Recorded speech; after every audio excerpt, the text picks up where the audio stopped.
London, Dhaka, new York রাজনীতির root এখন অনেকটা এরকম বলছেন অনেকেই বলছেন যে রাজনীতির ফায়সালার একটা বড় এবং গুরুত্বপূর্ণ অংশ নিউ ইয়র্কেও হতে পারে।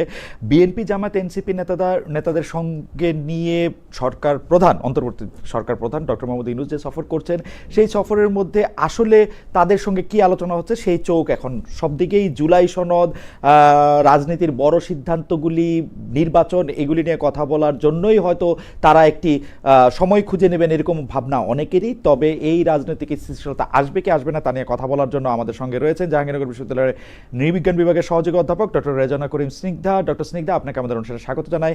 আপনি আমাদের সময় দিয়েছেন, সেজন্য আমাদের শুভেচ্ছা ও ধন্যবাদ জানবেন। আমাদের সাথে আরও রয়েছেন জবানের সম্পাদক এবং চিন্তক জনাব রেজাউল করিম রনি। জনাব রেজাউল করিম রনি, আপনাকে আমাদের অনুষ্ঠানে স্বাগত জানাই। আপনি আমাদের সময় দিয়েছেন, সেজন্য শুভেচ্ছা, কৃতজ্ঞতা এবং ধন্যবাদ জানবেন।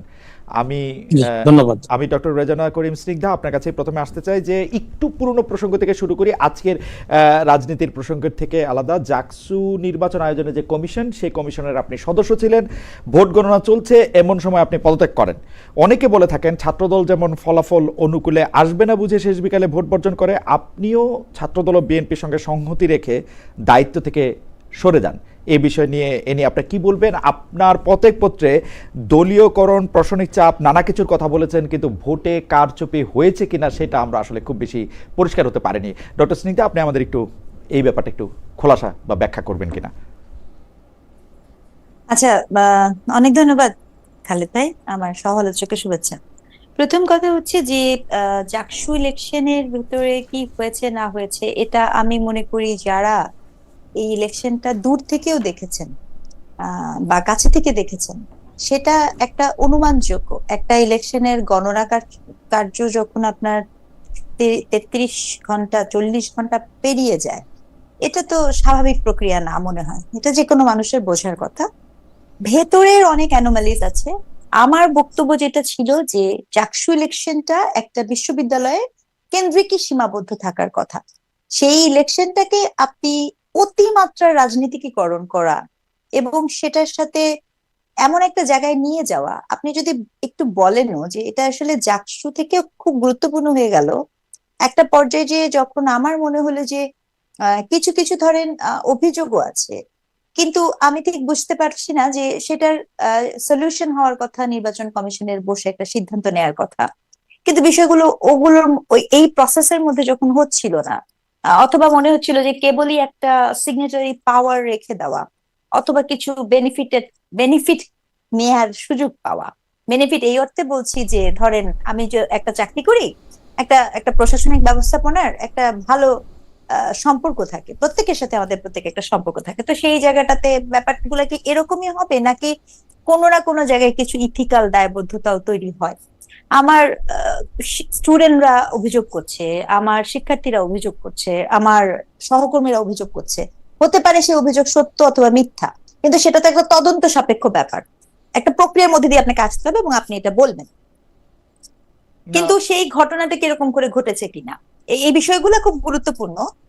এবং আমার ক্ষেত্রে যেটা মনে হয়েছে যে আসলে আমি এখনো মনে করি যে ডাকসু বা জাকসু ইলেকশনে, ডাকসুর কথা তো আমরা ভিন্নভাবে বলবো, জাকসু ইলেকশনের ক্ষেত্রে আমি এখনো মনে করি একটি বিশ্ববিদ্যালয়ের অভ্যন্তরীণ রাজনীতি বা তার নেতৃত্ব সেটুকু পর্যন্ত যথেষ্ট, কিন্তু এর বাইরে ধরেন স্টেট বা অন্য কোনো পক্ষের ইন্টারভেনশন, এবং এতটাই ইন্টারভেনশন যেটা কোনো স্বাভাবিক বলে আমার মনে হয় না। আমার একজন সহকর্মীর মৃত্যু, আপনি চিন্তা করে দেখেন, আমার একজন সহকর্মীর মৃত্যু যে কোনো অর্থেই হোক না কেন, যেভাবেই হোক না কেন, সেটা নিয়েও দেখা গেছে নানা ধরনের কথোপকথন হয়েছে। তো একটা পর্যায়ে যে মনে হয়েছে যে জীবনের, আমি তো একটা বিশ্ববিদ্যালয়ের শিক্ষক, তাই না? তো একটা এখানে জীবন বলেন, এথিক্স বলেন, মোরালিটি বলেন, এই বিষয়গুলা মনে হয়েছে আমার কাছে খুব গুরুত্বপূর্ণ। এত কিছু বিসর্জন দিয়ে একটা ইলেকশন করে যেতে হবে, এতে করে দলীয় ট্যাগ দেওয়ার যে প্রক্রিয়াটা আপনি বললেন, আমি জানি না কবে বিএনপি আর কবে আওয়ামী লীগ, ইটস নট মানে ইন মাই কেস, কারণ আমি আসলে হাসপাতালে ছিলাম, আমার সুযোগ ছিল সেখানে নাই যাওয়া, ঝামেলা থেকে অ্যাভয়েড করা, কিন্তু সেটা তো আমি করিনি।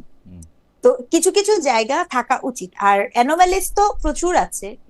আর ভেতরের ব্যাপারটা হচ্ছে যেটা খুব গুরুত্বপূর্ণ, যে আমি এখনো মনে করি যে যদি আপনার এই পুরো বিষয়টাকে আপনি দূর থেকে বলেন বা ভেতর থেকে বলেন, যারা এটার পার্টিসিপেটরি অর্থাৎ স্টুডেন্টস, একটা ইলেকশনের 4টা শিক্ষার্থী পর্ব যখন সেই ইলেকশনটাকে বর্জন করে, একটা ইলেকশনের কমিশনের 2জন মেম্বার যখন সেখান থেকে চলে যায়, একটা ইলেকশনের গণনা কার্য যখন 30-40 ঘন্টা পেরিয়ে যায়, এই সব কিছুকে কি কতখানি স্বাভাবিক প্রক্রিয়াতে দেখা যায়, এটাই একটা প্রশ্ন।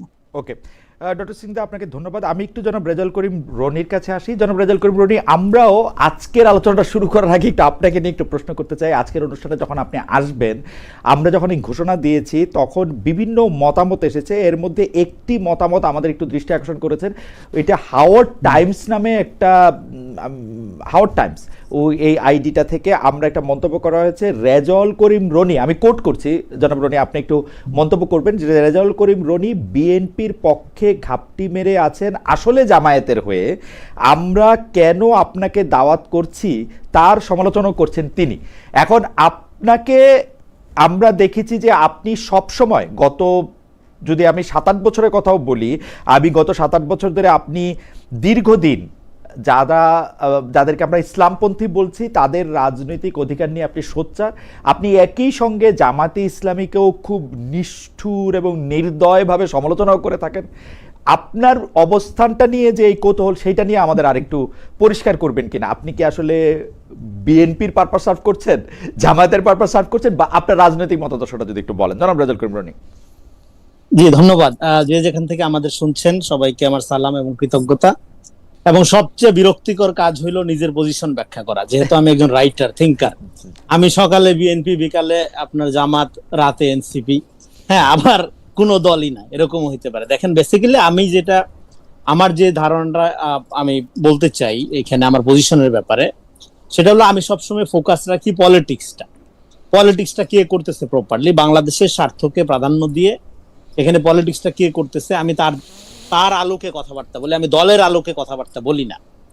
আর এখন যেটা হচ্ছে, হ্যাঁ আমি যখন 13-14 সালে জামাত ইসলামের এই আপনার নেতাকর্মীদের যেভাবে ত্রুটিপূর্ণ বিচারিক প্রক্রিয়ায় হাসিনা যেটা বিচার নিয়ে রাজনীতি করার চেষ্টা করলো, তখন যখন আমি এটার সমালোচনা করলাম তখন কিন্তু আমাকে জামাতের দালাল বলা হয়েছে। হ্যাঁ, তো তারপরে এখন যখন আমি জামাত ইসলামের বিভিন্ন কার্যক্রমের, ধরেন তার পিআর ইস্যু বলেন, তারপরে তার যে পলিটিক্যাল ট্যাকটিক্স, হ্যাঁ সেটার যখন আমি সমালোচনা করছি, এবং আমি যখন এখানে একটা ডেমোক্রেটিক ভ্যালু বেস মূল্যবোধ ভিত্তিক রাজনীতির কথা বলছি, আমি কোনো মতাদর্শিক রাজনীতিকে এখানে রাষ্ট্র ক্ষমতায় দেখতে চাচ্ছি না। আমার প্রথম থেকে পজিশন সেটা ছিল যে রাষ্ট্র হবে ভ্যালু বেস, ইডিওলজি বা মতাদর্শ থাকবে সমাজে। সেই একই পজিশনের কারণে যখন আমি জামাত ইসলামের সমালোচনা করছি তখন আমাকে কিন্তু অকথ্য ভাষায় গালিগালাজ করা হচ্ছে এবং বিএনপি হিসেবে আখ্যায়িত করা হচ্ছে। এবং বিএনপি হওয়া এখন হলে এমন একটা ডিসক্রেডিটের ব্যাপার, ঠিক আওয়ামী লীগের আমলে যেরকম আপনার জামাত বিএনপি ট্যাগ করে আপনাকে এলিমিনেট করার একটা সংস্কৃতি ছিল, এখন কেউ যদি বিএনপি হয় তাহলে অ্যাজ ইফ তার আসলে কথা বলার কোনো রাইট থাকবে না, সে আপনার ভারতের দালাল হয়ে যাবে, রয়ের এজেন্ট হয়ে যাবে, এবং অবশ্যই ইসলাম বিরোধী হয়ে যাবে। এই যে ন্যারেশন, এই ন্যারেশনের বিরুদ্ধে আমি দাঁড়ানোর কারণে হ্যাঁ আমাকে যদি এখন বিএনপি পন্থী মনে হয় খুবই ভালো, কারণ আমি মনে করি এই মুহূর্তে বাংলাদেশকে সেভ করার জন্য একটা গণতান্ত্রিক লিবারাল ডেমোক্রেটিক ভ্যালু বেসড মধ্যপন্থার রাজনীতি আমার লাগবে। সেটা বিএনপি করুক, এনসিপি করুক, গণসংহতি করুক, যে দলই করুক, তার সাথে তো আমার অ্যালাইন হবে, কাছাকাছি হবে। দেখেন আমি অলওয়েজ ফোকাস দেই রাজনীতিতে, রাজনীতি এবং দল আলাদা করি। সো যে রাজনীতিটা আপনার প্রপোজ করবে যেই দল, এবং সেটা যদি আমার পজিশনের সাথে মিলে যায় তখন আমাকে সেই দলের মনেই হইতে পারে। কিন্তু আমি আবার আমি বলি, আচ্ছা একটু শেষ করি খালিদ ভাই এখানে। আবার আমি যদি ধরেন বিএনপি করিও, কি সমস্যা? ধরেন আমি বিএনপি করি, যারা অভিযোগ করছে হ্যাঁ উনি, বা ধরেন আমি জামাত করি, সো হোয়াট, কি সমস্যা? একজন রাইটার অলওয়েজ ডেঞ্জারাস। সে যখন মিথ্যা বলে সে ডেঞ্জারাস, যে সে যখন সত্য বলে তখনও সে ডেঞ্জারাস। ফলে আমি কোন দল করি এটা ইম্যাটেরিয়াল আপনাদের জন্য, যারা দর্শক শ্রোতা বা আমার পাঠক, আপনারা যারা আমার কথা শুনবেন বা গুরুত্বপূর্ণ মনে করবেন, আমি কি খাই, কোন বাজার করি, হ্যাঁ কোন লুঙ্গি পরি, এটা আপনাদের জরুরি না। জরুরি হলো আমি কি বক্তব্য দিচ্ছি, আমি কোন পলিটিক্স করছি, সেটা জরুরি। জি জনাব রনি, আমরা আমাদের রাজনৈতিক দলগুলো, আপনি ঠিক জায়গায় এসেছেন। আমরা ডক্টর স্নিগ্ধার কাছে এটা জানতে চাইবো যে এখন ঘটনাটা হয়েছে কি, আপনি যদি নির্দিষ্ট একটা রাজনৈতিক দলের হয়ে নিজেকে পরিচয় দেন তার ফলে আমরা যারা আপনাদের দেখি তাদের পক্ষে সুবিধা হয় ওই দলের অকাজ কুকাজগুলির দায় দায়িত্ব আপনাদের দেওয়ার। এখন সেগুলি আপনাকে দিতে পারতেছি না আমি, আবার আপনি খুব সুখ নিয়ে সবার সমালোচনা করে বেড়াইতেছেন, এটা একটা আমাদের কাছে একটু প্রবলেমেটিক মনে হয়। আপনি যদি বলতেন প্রবলেমেটিক হবে, কারণ হচ্ছে আমরা তো আপনাকে পাচ্ছি, আপনাকে সমালোচনা করতে পারতেছি না, আমরা আপনাকে সমালোচনা করতে পারতেছি না সেই অর্থে। ধরেন বিএনপির কুকর্মের দায় আপনাকে দিতে পারতেছি না, কারণ হচ্ছে আপনি তো বিএনপি করেন না।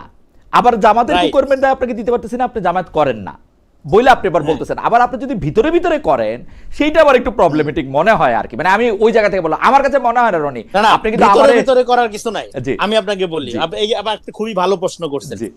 আমি দেখেন এতদিন আমরা কি দেখছি, সমস্ত লোক আওয়ামী লীগ করতো কিন্তু নিরপেক্ষ বুদ্ধিজীবী, জাতির বিবেক হয়ে যেত আওয়ামী লীগ করার পরেও। আওয়ামী লীগ করার পরেও তার তো জাতির বিবেক হইতে কোনো সমস্যা হয় নাই, কারণ আমাদের মিডিয়াতে এটা গ্রহণযোগ্য ছিল, কালচারের মধ্যে এটা গ্রহণযোগ্য ছিল। ধরেন সুভাষ সিংহ রায় বুদ্ধিজীবী হিসাবে তো ইয়া হইতো, এবং তারা আওয়ামী লীগকে ডিফেন্ড করতে কিন্তু রনি আমি একটু কারেকশন করি, আমি সুভাষ বলি সিংহ রায়কে একদম আওয়ামী লীগের লোকই ধারণা করে নেওয়া হয়েছে, তাকে কোনোদিন একটা ধারণা করে নেওয়া যায়। ধরেন আনিসুজ্জামানকে আপনি কি একদম আওয়ামী লীগের লোক বলতে পারবেন? জাতির বিবেক, কিন্তু আওয়ামী লীগের পারপাস সার্ভ করতো না, সে করতো। হ্যাঁ, তার এরকম আছে। আপনি ধরেন সে আওয়ামী লীগ হইতো, তাতেও সমস্যা নাই, কিন্তু মুশকিলটা হইলো আমাদের এখানে, হ্যাঁ আপনি যেটা বলছেন এটা গুরুত্বপূর্ণ, যে তলে তলে করা, গোপনে করা না। গোপনে করার ব্যাপার না, আমার পজিশনটা পরিষ্কার। আমি বাংলাদেশপন্থী রাজনৈতিক চর্চা বিকাশের একজন থিঙ্কার রাইটার। আমার সমালোচনা করতে হবে দলের পয়েন্ট থেকে না, যে আমি বিএনপির পক্ষে কেন দালালি করছি, কেন জামাতের পক্ষে বা কেন এনসিপির পক্ষে, এই জায়গা থেকে না। আমার সমালোচনার পদ্ধতি পিওরলি মেথোডোলজিক্যাল, যে আমি যে, যেমন ধরেন আমি বলতেছি যে রাষ্ট্র হবে ভ্যালু বেস, ইডিওলজি থাকবে সমাজে। বিরোধিতা করছে আমি জাহেদ ভাই বলছে কি, এটা জাহেদ ভাই বলছে কি, জাহেদুর রহমান বলছে কি এটা একটা ইউটোপিয়ান আইডিয়া। তুমি আমার সমালোচনা করতেছেন না, রাইট? আমার সমালোচনা করা যাবে না তা না, সমালোচনা করা যাবে না, কিন্তু সেটা দলের রেঞ্জ থেকে রনি আপনাকে একটু আটকাই। আপনার আমার অরিজিনাল প্রশ্ন আছে, কিন্তু আমি একটু ডক্টর সিংদার কাছে জিজ্ঞেস করি। ডক্টর সিংদা, আমার কাছে কিন্তু যদি আপনি বলেন যে থিসিস হিসাবে রনি সাহেবের কথাটা আমার খুব গুরুত্বপূর্ণ মনে হচ্ছে, যে উনি আসলে সমাজ চান যে এইটা আসলে ভ্যালু বেসড হইতে পারে বা হবে, এইটা ওনার আকাঙ্ক্ষা, কিন্তু রাষ্ট্রকে তিনি ভ্যালু বা আইডিয়াল বেস চান না। আসলে ডক্টর জাহিদুর রহমানের কথা উনি বললেন, ডক্টর জাহিদুর রহমানও কিন্তু প্রায় সিমিলার কথা বলেন, কিন্তু কোথায় গিয়া মানে আবার এটা কনফ্রন্টেশন আমি জানি না। কিন্তু আপনার কাছে আপনার বর্তমান বাস্তবতা এটাকে বাস্তব বা মানে মানে সম্ভব মনে হয় কিনা, যে রাষ্ট্র বা রাজনীতিকে আমরা ভ্যালু বা আইডিয়ালিজম থেকে একটু আলাদা করে রাখি, সেইটা আমরা ব্যক্তি জীবনে বা সমাজ জীবনে চর্চা করি? আপনি কিভাবে দেখেন এটা ডক্টর স্নিগ্ধা? খালিদ ভাই, দেখেন রাষ্ট্র ইটসেলফ একটা দমন এবং নিপীড়নমূলক প্রতিষ্ঠান। রাষ্ট্রের হিস্ট্রি, রাষ্ট্রের বিকাশ সবসময় একটা ভীষণ রকমের একটা কোয়েরসিভ একটা পাওয়ার প্র্যাকটিসের জায়গা। আর রাষ্ট্রের এই কোয়েরসিভ পাওয়ার প্র্যাকটিস সকল সময় কোনো না কোনো একটা ভ্যালুর উপরে নির্ভর করে কিন্তু হয়েছে। এটা একটা চর্চার অংশ। আপনি হিস্টোরিক্যালি যত রাষ্ট্রের ডেভেলপমেন্ট দেখবেন, প্রত্যেকটা রাষ্ট্রেই কিন্তু নানা ধরনের আপস এন্ড ডাউনস এর মধ্যে দিয়ে গেছে, এবং যেটার মূল থিম হিসেবে কাজ করেছে তার ভ্যালুর চর্চাটা। একটা পর্যায়ে যে রাষ্ট্র এটা হতে পারে, আমরা যদিও ভাবি আপনি এটা ইউটোপিয়ান চিন্তা, এটা আমারও মনে হয় এটা ইজ নট পসিবল। কারণ যে কোনো রাষ্ট্র তার যে বিকাশের যে ইতিহাস, সেই বিকাশের ইতিহাসটা তো একদিনে জাম্প আপ হবে না। কারণ আমরা আজকে যেভাবে ধর্মভিত্তিক রাষ্ট্রটা দেখতে পাচ্ছি, ধর্মের যেই ইটা দেখতে পাচ্ছি, প্রতাপটা দেখতে পাচ্ছি, এখানে সংকটটা কোথায়? এবং একটা সময় তো রাষ্ট্র ছিল, রাষ্ট্রের সাথে আপনি জাতীয়তাবাদের ধারণা পাবেন, রাষ্ট্রের সাথে আপনি কালচারাল কনোটেশনের ধারণা পাবেন। রাষ্ট্র তো একটা প্রসেসের মধ্যে দিয়ে ইভলভ করে। এখন সংকটটা কোথায় হয়েছে? সংকটটা হয়েছে খালেক ভাই, সেটা হচ্ছে যে রাষ্ট্র পরিচালনার ক্ষেত্রে যদি আপনার মূল টুলসটা হয়ে যায় ধর্ম, ধরেন অন্য যে কোনো প্রতিষ্ঠান, যে কোনো দল যার কিনা ধরেন যে তিনি একটা মৃত্যুর কাজ করলো, বা তিনি একটা আঘাত করলো, তিনি একটা নিপীড়নমূলক কাজ করলো, সেটা কিন্তু আপনি আপনার নীতি নৈতিকতা যুক্তি দিয়ে বলতে পারবেন। কিন্তু doctor Snigdha, Rony correct me if I am wrong, Rony কিন্তু শুধু ধর্মীয় ভ্যালু বা আদর্শের কথা বলতেছে না, যে কোনো ভ্যালু বা আদর্শকে, এটা যদি লাল বই হয়, নীল বই হয়, কোন একটা গ্রিন বুক হয়, সবকিছুর এগেইনস্টে সে বলতেছে যে রাষ্ট্রকে আসলে কোন একটা নির্দিষ্ট, জি ওই জায়গা থেকে যদি একটু বলতেন। রনি আমাকে কারেক্ট করেন, আপনি পরে আমি ভুল বললে। জি জি ডক্টর স্নিগ্ধা। আমি ধর্মের এক্সাম্পলটা দিয়েছি কেন, এটা তো খুব এখন ডমিনেন্ট সে কারণে, কিন্তু Okay. আমি আই ক্যান আন্ডারস্ট্যান্ড যখন আপনার রেড বুক আর্মি দিয়ে মাও সেতুং চীনকে করে, ওটাও তো একটা ভ্যালু বেসড, ওটারও তো একটা ভ্যালু আছে, রাইট রাইট। সো ফ্যাক্ট হচ্ছে যে এই ভ্যালুর উপরে বেস করে যখনই আপনি রাষ্ট্রকে পরিচালনা করেন, তখন রাষ্ট্রের দমন এবং নিপীড়নমূলক হওয়ার সুযোগগুলা অনেক বেড়ে যায়। মানে এটা একটা দানবীয় আকার ধারণ করে যখন আপনি কোনো না কোনো পার্টিকুলার ভ্যালুর উপরে বেস করে একটা রাষ্ট্রকে পরিচালনা করেন। তো সেই জায়গাটা থেকে আমরা এক্সপেক্ট করতে পারি, এটা আমাদের এক্সপেকটেশন করতে পারি, কিন্তু প্রবলেম হচ্ছে বাংলাদেশ রাষ্ট্র ইন পার্টিকুলার তার ইনস্টিটিউশন, তার যে ইনস্টিটিউশন গুলো আছে সেই ইনস্টিটিউশন গুলো আনফরচুনেটলি নিয়ন্ত্রিত হচ্ছে ওকে কোনো না কোনো ভ্যালু। ওকে, এটা ইন্টারেস্টিং যে মানে বাংলাদেশ একটা মানে নিয়ন্ত্রিতই হচ্ছে যে এরকম একটা দিয়ে, এবং অন্যান্য রাষ্ট্রগুলির ক্ষেত্রে আমরা উদাহরণ দিতে পারি কিছু ইউরোপীয় দেশ বা কিছু মানে উন্নত বলতে আমরা যেগুলিকে অর্থনৈতিকভাবে উন্নত দেশগুলি ছাড়া। রনি, এই বিষয়ে কি আর কিছু বলবেন নাকি আমরা আজকে রাজনীতির প্রসঙ্গে আসবো? আমি একটু বলি। 30 সেকেন্ড, 30 সেকেন্ড। জি স্নিগ্ধা, বলেন। শুধু ইনস্টিটিউশন না, আপনি খেয়াল করে দেখবেন যে আমাদের যে পলিটিক্যাল পার্টিজও থাকে, সে যখন ন্যারেটিভ দিতে আসে, তার ন্যারেটিভ না ভিশন বেস থেকে ভ্যালু বেস হয়ে যায়। নো ম্যাটার হোয়াট, আপনি তো একটা ভ্যালুর উপরে বেস করে, কখনো আপনি মুক্তিযুদ্ধের ভ্যালুস, কখনো আপনার রিলিজিয়নের ভ্যালুস, কখনো আপনার না না, কিন্তু স্নিগ্ধা আপনি খেয়াল করেছেন রনি এইটার এগেইনস্টেই বলতেছেন, কিন্তু আসলে মানে আমি যদি রনিকে বুঝে থাকি, বলছেন হ্যাঁ, কিন্তু আমি আপনাকে দেখাচ্ছি, আপনি যদি দেখেন যে এই ভ্যালুটার উপরে তার পলিটিক্যাল পার্টি। ঠিক আছে, আমার মনে হয় ডক্টর স্নিগ্ধার প্রশ্ন আমি মোটামুটি বুঝতে পারছি যে এটা আসলে সম্ভব কিনা। রনি যদি অল্প কথায় বলেন, আমরা এই তাত্ত্বিক আলোচনাটা আবার ভালো লাগতেছে, কিন্তু বাংলাদেশের রাজনীতি নিয়ে একটু কথা বলতে হবে আপনাদের দুজনকে যখন পাইছি। অসুবিধা না, আমি একদম মানে 2 মিনিটে শেষ করে দিচ্ছি। আমার বক্তব্যটা ছিল রাষ্ট্র হবে ভ্যালু বেসড, ইডিওলজি থাকবে সমাজে, মতাদর্শ থাকবে সমাজে। আপনি মুক্তিযুদ্ধের চেতনার পক্ষে বা বিপক্ষে কোনো সমস্যা নাই, আপনি সমাজে থাকেন, সমাজে আপনি ডিসকাসিভ বা আপনি আপনার বক্তব্যটা নিয়ে আপনি ঝগড়া করেন, হ্যাঁ, আর যার কাউন্টার মত আছে সে তার কাউন্টার মত হাজির করুক, কিন্তু রাষ্ট্র কোনো পার্টিকুলার ইডিওলজিকে সাবস্ক্রাইব করবে না, একটা ইডিওলজির আপনার ধরেন যে ধারক বাহক হবে না।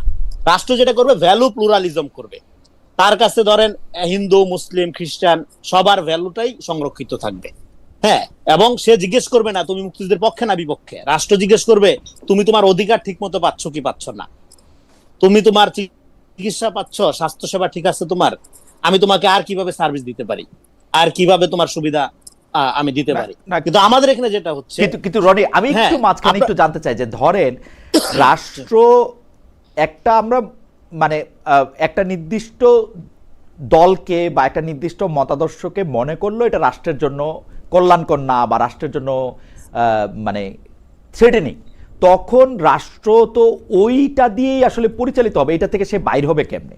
ধরা যাক এখন যদি ইসলামপন্থী কেউ বাংলাদেশে আসে, যেমন আসছিল কেউ মুক্তিযুদ্ধের নাম করে এটা বলার জন্য, সে তো আইন বানাবে ওরকম, কাঠামো ওরকম করে তৈরি করবে, ইনস্টিটিউশন ওরকম করে তৈরি করবে, যেমনটা আমরা দেখছি। এইটারে কেমনে মানে এটা কেমনে সম্ভব হবে? এটার বাইরে এই জন্য আপনি এই পলিটিক্স অফ সেন্টিমেন্ট আপনি সেটা মুক্তিযুদ্ধের নামেই করেন বা এক ধরনের ইসলামের একটা ব্যাখ্যার নামেই করেন, ইসলামের তো এখানে হাজার রকম ব্যাখ্যা আছে, একটা পলিটিক্যাল ইসলামের নামেই করেন বা হ্যাঁ, তো politics of sentiment is always dangerous, কারণ আমার সেন্টিমেন্ট আপনার চেয়ে আলাদা হইতেই পারে, তাই বলে কি আপনি আমাকে সমাজে থাকতে দিবেন না, আমি কি আমার অধিকার পাবো না? আমার কথাটা হইলে যখন রাষ্ট্র যদি ভ্যালু প্লুরালিটি করে, তখন এই সেন্টিমেন্ট যার যেটা সেন্টিমেন্ট এটা নিয়ে কোনো সমস্যা নাই। এই জন্য নাগরিক ভিত্তিক রাষ্ট্রের প্রস্তাবনা যেটা আমরা বলতেছি সেটা হলো যে এখানে জেনজি জেনারেশন যে জায়গা থেকে আপনার হ্যাঁ তারা একটা রাষ্ট্রকে দেখতে চায়, সে দেখতে চায় সে কি বিশ্বাস করে না বিশ্বাস করে এটা নিয়ে কেউ মাথা ঘামাবে না, তার অধিকারটা এনশিওর করবে। নাগরিক ভিত্তিক অধিকার এনশিওর করার জন্য রাষ্ট্রকে অবশ্যই ভ্যালু বেসড হতে হবে, ভ্যালু প্লুরালিটি করতে হবে। সেটা যখনই একটা ইডিওলজির সাবস্ক্রিপশন করবে, একটা ইডিওলজির সাপেক্ষে দেখবে, তখন একটা ইডিওলজির সাপেক্ষে বাকিদেরকে সেই দ্রুত এলিমিনেট করবে, বাকিদেরকে দ্রুত সে হত্যাযোগ্য করে তুলবে। এটা আমরা তো দেখছি। আপনি ধরেন একটা বাচ্চা ছেলে, তাকে রাজাকার বলে কুপায়া মারতেছে, এটা এই আলোচনা আপনার সাথে আমি বহুবার করছি।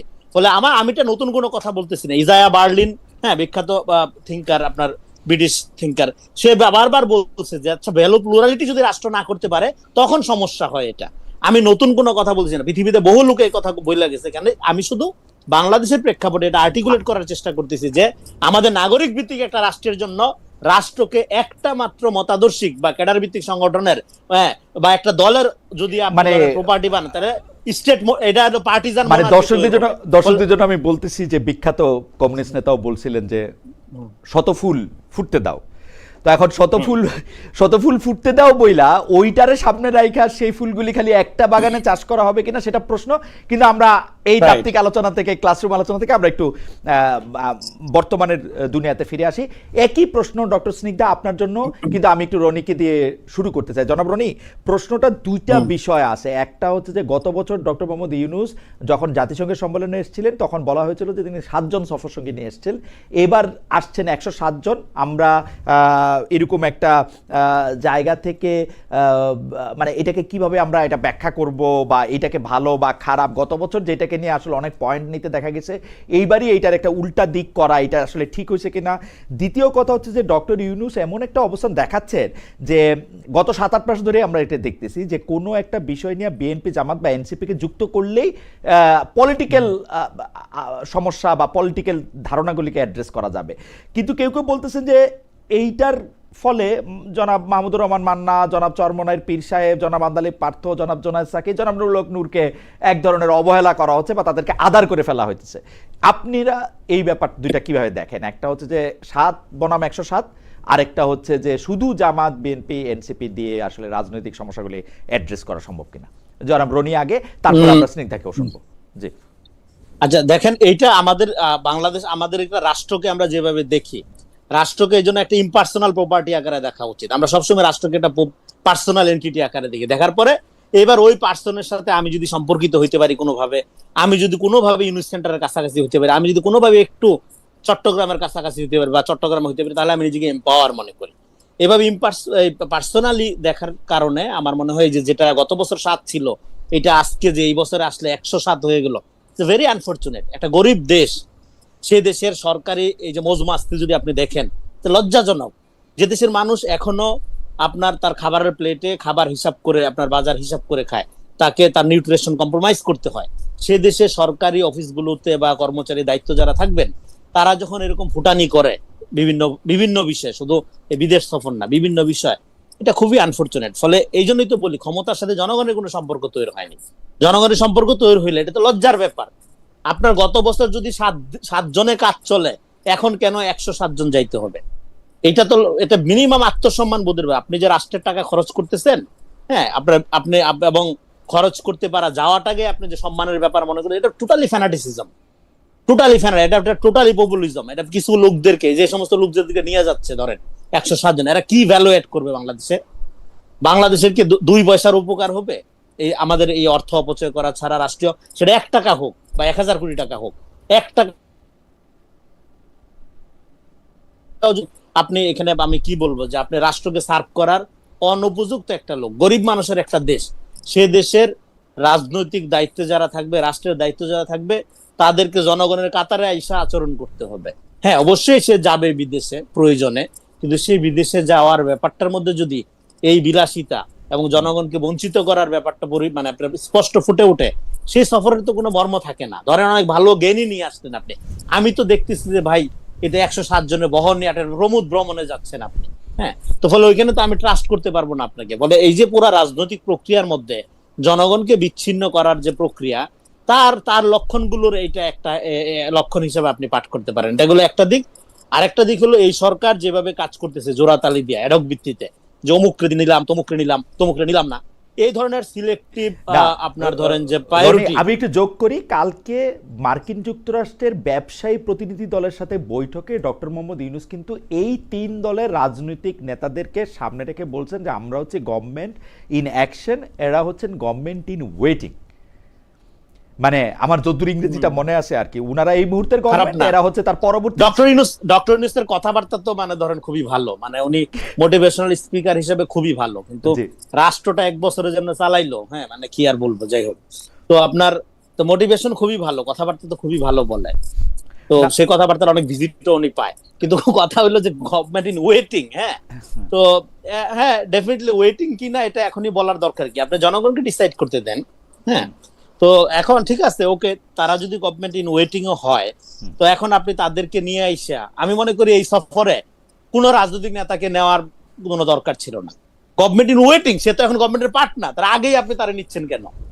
তারে খুশি করার দরকার কি? এখানে ধরেন মির্জা ফখরুল ইসলাম আলমগীর সাহেব বা জামাতের তাহের সাহেব বা আপনার তাসনিম জারা এবং আপনার আক্তার হোসেনকে নিয়া কি মার্কিন যুক্তরাষ্ট্রে তার কোনো পলিটিক্যাল প্রোফাইল বেড়ে যাবে যদি দেশের জনগণ না, ভোট দিয়ে তাদেরকে নির্বাচিত না করে? তিনি যেটা বলতেছেন যে এতে করে রাজনৈতিক দলগুলোর সম্পৃক্ততার একটি চল চালু হবে এবং এইটা বাংলাদেশের জন্য ভবিষ্যতে শুভ হবে, যে রাজনৈতিক দলগুলো কোনো শুভ হবে না। এটা এর আগেও সফর করছে এবং একজনকে নিয়ে স্ট্র্যাটেজির নিয়ে বিশাল মাস্টারমাইন্ড বলে দিছে, তাতে করে কি তার রাজনৈতিক ভবিষ্যৎ খুব ভালো হয়েছে? হ্যাঁ, তারা আরো বিপদে পড়ছে সে। সো এটা আপনি ধরেন, এটা দরকার ছিল না আপনার। প্র্যাকটিক্যালি যেটা সেটা হলো যে আপনি ওকে, আপনাকে আমি প্র্যাকটিক্যালি সেটা হলো যে আপনি ধরেন গভর্নমেন্ট ইন ওয়েটিং আপনি বলতেছেন, তারা যখন ক্ষমতায় আসবে, এদের মধ্যে যেই আসুক, তারা কি জানবে না যে কিভাবে মার্কিন যুক্তরাষ্ট্রের সাথে সম্পর্ক করতে হয়, কিভাবে আপনার জাতিসংঘের সমাবেশে অধিবেশনে অংশগ্রহণ করতে হয়, এটা জানবে না? ওকে, জানার এটা কি খুব রকেট সায়েন্স? আমার মনে হয় জনাব রনি আপনাকে ধন্যবাদ। আমি একটু ডক্টর স্নিগ্ধাকে এই বিষয়ে জানতে চাইবো যে ডক্টর রেজানা করিম স্নিগ্ধা, আপনি একটু বলবেন যে আমাদের দুটো বিষয়, একটা বিষয় হচ্ছে যে মানে 7 বনাম 107 জন সফর সঙ্গী, আরেকটা হচ্ছে যে ডক্টর মোহাম্মদ ইউনূস বিএনপি, জামায়াত এবং এনসিপিকে যুক্ত করলেই মনে করছেন যে রাজনৈতিক যে ইস্যুগুলি সেগুলি অ্যাড্রেস করা যাচ্ছে। এই দুটো বিষয়ে আপনার একটা মন্তব্য শুনুন। ওয়েল, আমাকে যদি জিজ্ঞেস করেন, প্রফেসর মোহাম্মদ ইউনূস যখন 7 জন নিয়ে গিয়েছিল, if you can remember, he himself declare যে তিনি স্টুডেন্টদের গভর্নমেন্ট, স্টুডেন্টরা তার নিয়োগকর্তা। If you can remember the time, ওই সময় তার স্টেটমেন্টটা ছিল এটা। এবং এখানে পুরো ব্যাপারটা হচ্ছে politics of representation. I believe যে doctor Muhammad Yunus is very much aware of the global politics. আমাদের লোকাল পলিটিক্যাল সেন্টিমেন্ট এবং রিপ্রেজেন্টেশন আর global political sentiment and representation একদমই একটা। আমি যদি আমার জায়গা থেকে দেখি, তাহলে আমি যেটা বুঝি যে ওই সময় গত বছর the whole world was very much aware about the student movement in Bangladesh, এবং সেই সময় স্টুডেন্টসরাই ছিল একটা অত্যন্ত এবং একচ্ছত্র গুরুত্বপূর্ণ স্টেক হোল্ডার ইন 2024, ঠিক আছে, যে সময় উনি দায়িত্বটা নেন। তো সেই সময় it was really very important for him যে তিনি ওই যে একটা হিরোইক ক্যারেক্টার, বাংলাদেশের স্টুডেন্টসরা, তিনি তাদের হিরো, তিনি তাদের লিডার। হি কশাসলি সেটাকে তিনি কি করেছেন, প্রেজেন্ট করেছেন, এবং এতটাই কশাসলি হয়েছিলেন, পলিটিক্যালি হোক, সচেতন বা অসচেতন ভাবে হোক, তিনি কিন্তু ওখানে একজনকে যেয়ে বলে দিলেন যে the whole thing was meticulously design. এটা ছিল বাংলাদেশের এই 24-এর গণ অভ্যুত্থানের সবচেয়ে আত্মঘাতী স্টেটমেন্ট, প্রথম বিতর্কিত করার একটা স্টেটমেন্ট। এবং সেটা যখন তিনি দিলেন, এবং তার consequences, I am not concern about only about the person যে যাকে বলেছেন, এটা পুরা 24-এর অভ্যুত্থানটার একটা নানা ধরনের ইন্টারপ্রিটেশন তৈরি করার সুযোগ করে দেয়।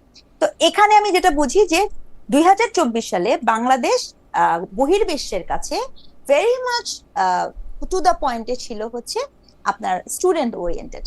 আফটার দ্য ম্যাথ, 1 বছরের মধ্যে many things happen over there. এর মধ্যে আমি আপনাদের এটাও মনে করিয়ে দিই যে একটা টাইমস এর ম্যাগাজিন বের হয় যেখানে উনাকে ওয়ার্ল্ডের 100 জন মুসলিম নেতার একজন লিডার হিসেবেও কিন্তু উপস্থাপন করা হয়।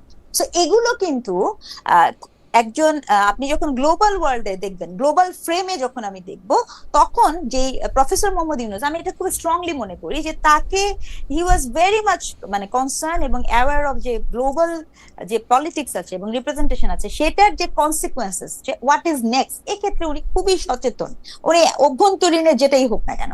তো ওই যে 100 জন লিডারের নামটাও কিন্তু সেখানে ওনার লিপিবদ্ধ হয়। আফটার দ্যাট যেটা হয়েছে যে বাংলাদেশের এত পলিটিক্যাল কি বলবো কনফ্লিক্ট এবং নানা পার্টি, এখন যখন 24-এর ইলেকশন হবে, এবং ইলেকশনের ক্ষেত্রে আমরা কিন্তু জানি না 25-এ যে ইলেকশন হবে, ইলেকশনের পরে কি ধরনের পজিশনে উনি যাবেন বা যাবেন না। বিভিন্ন সময় শোনা যাচ্ছে উনি এখানে কোনো সরকার প্রধান হবেন না, তো he has to go back. তো এরকম একটা সিচুয়েশনে আপনি যদি একটা ইলেকশন কন্ডাক্ট করতে চান, আমরা সবাই বুঝি আমরা এখন একটা গ্লোবাল ভিলেজে বসবাস করি। কোন দেশের কোন ইলেকশন কেবলমাত্র তার লোকাল ইন্টারেস্টের মধ্যে সীমায়িত থাকে না।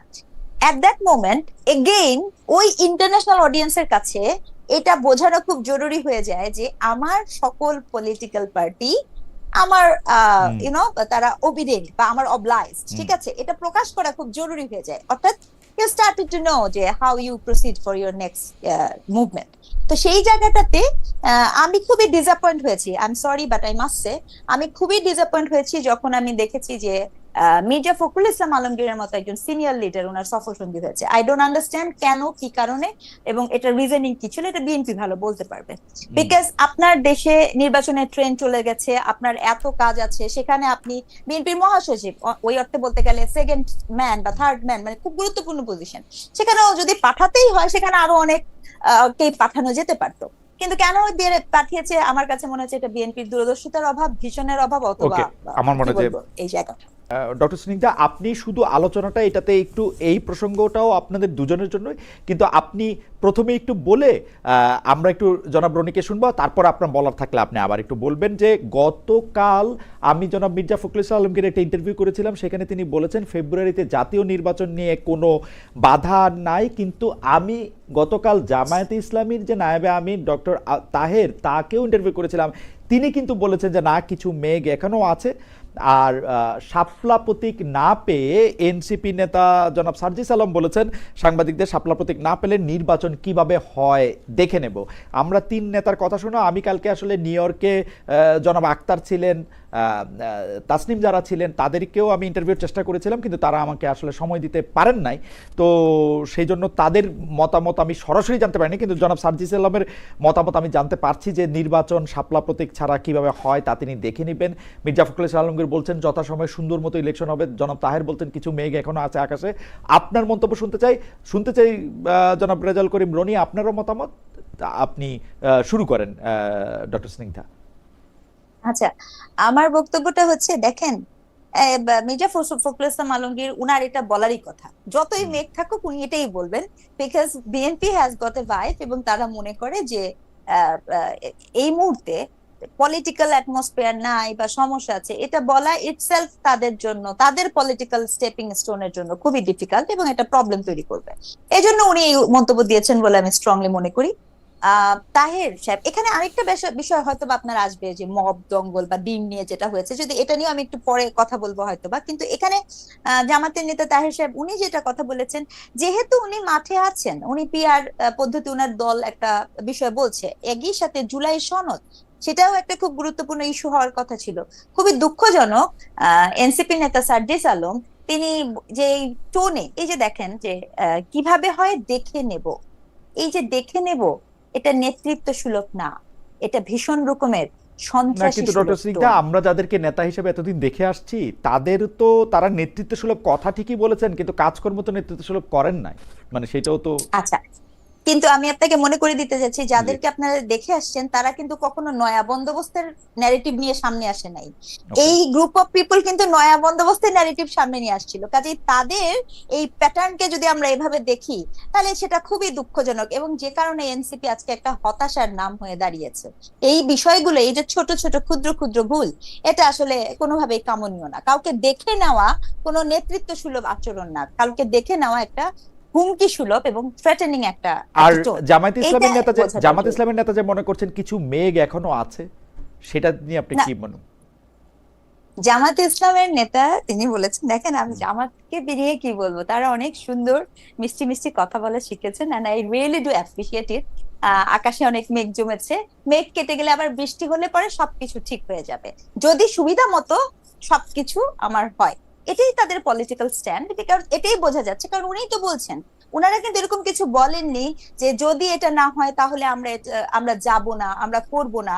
বিকজ আপনি এবং এই বাংলাদেশে এই মুহূর্তে আপনি ডিসি অফিস যান, সচিবালয়ে যান, আপনি বিভিন্ন মন্ত্রণালয়ে যান, বিভিন্ন জায়গায় উনাদের সমর্থক অথবা উনাদের সমর্থিত দলের লোকজন ভীষণ ভাবে ক্ষমতায়িত, ঠিক আছে। আবার আপনি দেখেন যে পিআর নিয়ে ওনারা আন্দোলন করছেন, যুগপৎ আন্দোলন যেটা নাম, এটা আসলেই খুব দুঃখজনক যে একদিকে আপনি পিআর নিয়ে বলছেন, কারণ আমরা শুনতে পাচ্ছিলাম বিভিন্ন জায়গা থেকে যে পিআর এর আলাপের ক্ষেত্রে ওনাদের আসলে ভিন্ন মত ছিল না, এটা হঠাৎ করেই সেটা নিয়ে আসছে। এবং যেখানে যে জামাত ইসলাম বাংলাদেশ সবার আগে জনেরই নমিনেশন দিয়ে দিয়েছে, হঠাৎ Okay, করে তারা বললো, আচ্ছা, সেটাও একটা বিষয়, আমার এটা মনে হয় একটা যে- লম্বা ডিসকাশন। আমার মনে হয় যে জনাব রেজাল করিম রনি 3 রাজনৈতিক দলের মানে দুজনের সঙ্গে আমি সরাসরি কথা বলেছি, আরেকজনের কথা আমি শুনেছি। আপনার বিশ্লেষণ আমরা একটু শুনতে চাইবো যে কোনো বাধা নেই, কিছু মেঘ আছে, নির্বাচন কেমনে হচ্ছে দেখে নিব। দেখেন 3-4 মাস আগে নির্বাচনের কথা বাংলাদেশে বলাটা একটা জঘন্য গর্হিত পাপ, অপরাধ ছিল। হ্যাঁ, জুলাইয়ের গাদ্দার নির্বাচন চাচ্ছে, এরকম একটা ব্যাপার ছিল। তখন আমি বলছিলাম, দেখেন, নির্বাচনবিহীন বা ভোটবিহীন ক্ষমতা একটা হাসিনার মডেল। সে যত দক্ষ যোগ্য লোকই হোক, সেইটার দেখেন না, জন্যই তো বলছিল 5 সেইটার জন্যই বছর। তো লোকে আপনাকে বিএনপি ভাবে। হ্যাঁ, তো এখন বিএনপি ভাবলে আমি কি করব ভাই? হ্যাঁ, এখন এখন আপনি ধরেন 5 বছর চাই, 10 বছর চাই, আর ভাই তুই চাও আর কি? হাসিনাও তো বলতে 41 সাল পর্যন্ত থাকবো। তাহলে এটার সাথে এটার তফাৎ কি? এই জন্য সমাজের ফ্যাসিবাদের পতন হয়েছে, মানে হাসিনা চলে গেছে, কিন্তু এই যে কাঠামোটা, এটা একইভাবে রয়ে গেছে। সেই কাঠামো ব্যবহার করে অন্যরা ভিন্ন নামে, অন্যরা ভিন্ন মোড়কে এই রাজনীতি আবার ফেরত আনার চেষ্টা করছে। ঠিক এই কাঠামো, যেহেতু সমাজে কাঠামোটা রয়ে গেছে, তো এটা তো আমাদের ধরেন সমাজবিজ্ঞানের ছাত্র হিসাবে, একজন রাইটার হিসাবে তো এটা আমি বুঝা যাই না, চোখের সামনে দেখে আমি তো মিথ্যা কথা বলতে পারি না। ফলে সেটা জামাতের বিরুদ্ধে গেলে আমার তো কিছু করার নাই, সেটা বিএনপির বিরুদ্ধে গেলে আমার তো কিছু করার নাই, আমার তো এটা করতে হবে, বা বিএনপির পক্ষে গেলে কোনো পয়েন্টে সেটা আমার করতে হবে। তো এখন আমি দেখেন, আমি এখানে রাজনীতিকে দুইটা ভাবে ভাগ করি, এই যে দলগুলোর ক্ষেত্রে। আচ্ছা, আগে আপনার প্রশ্নের উত্তর দেই। সেটা হলো, এখন আপনি যদি ডেমোক্রেসি মিন করেন এবং নির্বাচনকে যদি আপনি 1 সেকেন্ডও এর পিছানোর চেষ্টা করেন, তাহলে বুঝবো যে আপনার মধ্যে সমস্যা আছে। আপনি যদি ডেমোক্রেসি মিন করেন, আপনি তো নির্বাচন যত দ্রুত পারবেন দেওয়ার চেষ্টা করবেন, যাতে আপনি গ্লোবাল ডেমোক্রেটিক ইন্ডেক্সে আপনার অবস্থান উন্নত হয়, ভালো হয়। তো এখন জামাতের ব্যাপারটা আমি বুঝতে পারি না। নির্বাচনের ব্যাপারে জামাত ধরেন বলছিল যে ডিসেম্বরেও সমস্যা নাই, জানুয়ারি খুব ভালো, ফেব্রুয়ারিতে আপত্তি নাই, মার্চে বৃষ্টির মধ্যে হইতে পারে, এপ্রিলেও খারাপ সময় না, মেতে হলেও আমাদের আপত্তি নাই, জুনে হইলে সবচেয়ে ভালো হয়। তো সে রাজি ছিল না এমন কোনো আপনার মাস নাই। আবার সে রাজি ছিল, অনেক যুক্তি দিচ্ছে যে 106 এর আন্ডারে যে সরকার আপনার কোর্টের রেফারেন্সে যে আপনার ক্ষমতা নিল, শপথ নিল, এটাও নাকি তারা বলতেছে যে বৈধ না। তো এটা যদি বৈধ না হয়, তাহলে এই সরকারের আমলে যে আপনার তার যে নিষিদ্ধ করার আদেশটা উঠায় নিল, সেটা তাহলে কিভাবে বৈধ হবে সেটা তো আমি জানি না। তারপরে হলো যে আপনার ধরেন মানে তারা মনে করছে জুলাই সনদের আইনি ভিত্তি লাগবে। তাহলে এই সরকার যদি বৈধ হয়, এই সরকারের প্রণীত কমিশন যদি বৈধ হয়, তাহলে আলাদা করে আবার এটার আইনি ভিত্তি কিভাবে দেয়? পুরা জিনিসটাই তো লিগ্যাল ফ্রেমওয়ার্কের মধ্যেই হচ্ছে, পুরাটা জিনিসটাই তো লিগ্যাল। তার মানে কি? আপনি আপনার পলিটিক্সটা পরিষ্কার না। এই জন্য আমি বলি যে এই দলটা সবসময় pro establishment, anti nation politics করে। এই কারণে তার মধ্যে প্রচুর কন্ট্রাডিকশন আপনি দেখতে পাবেন এখন।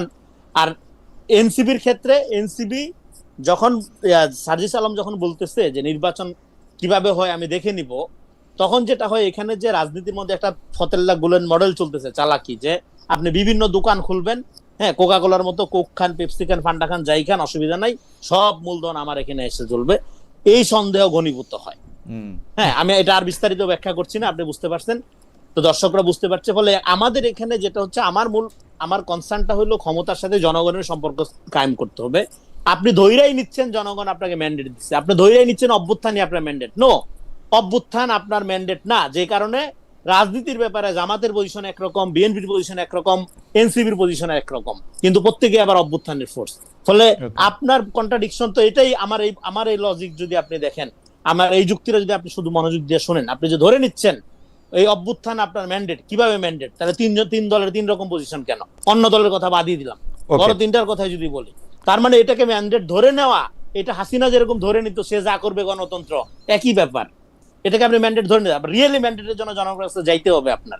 তো বলে আপনি এখানে যে রাজনীতিটা এখানে করার চেষ্টা করা হচ্ছে, এখন ধরেন এই যে চারদিকে চাঁদাবাজ, তারপরে এই যে স্নিগ্ধা আপু বললো যে প্রশাসনে গুরুত্বপূর্ণ জায়গায় তারা দখল করে রাখছে, তাহলে এখন যারা ছলে বলে কৌশলে নানা শর্তের বেড়াজালে নির্বাচন পিছায় ক্ষমতায় থাকতে চায়, তাদেরকে এই জননিরাপত্তাহীনতা, এই অস্থিরতা, এই চাঁদাবাজি, এগুলোর দায় নিতে হবে।